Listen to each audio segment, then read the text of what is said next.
Orpheus stood at the edge of the underworld, his heart shattered, the weight of love and loss pressing down on him.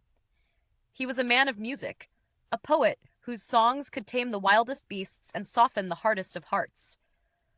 But nothing could mend the gaping hole left by Eurydice, the love of his life, who had been taken by death far too soon.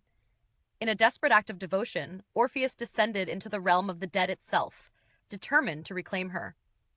The gates of the underworld loomed before him, guarded by the fierce Cerberus, whose growls shook the very earth. But Orpheus was undeterred. With his lyre in hand, he played a melody so pure, so mournful, that even the stone-hearted guardians wept. They parted, allowing him passage. As he walked deeper into the darkness, the air grew cold, and the shadows seemed to close in on him.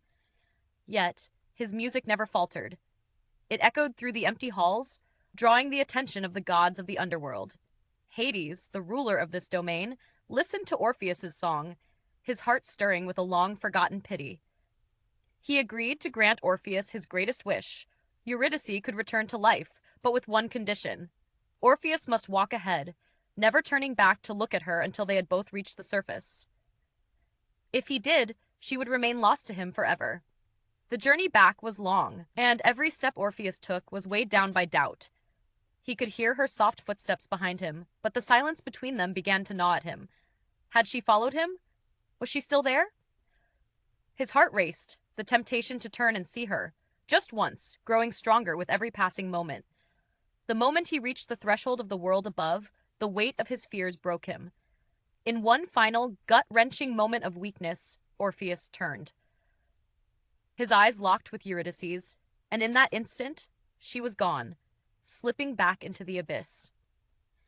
Orpheus fell to his knees, the world around him crashing down. The music that once filled the world with joy now carried only the haunting echoes of what was lost. And so the great musician, who had dared to defy death itself, was left with nothing but the memory of a love that could never be. If you enjoyed this story, please like, share, and subscribe to help the channel grow, and leave a comment below with your thoughts.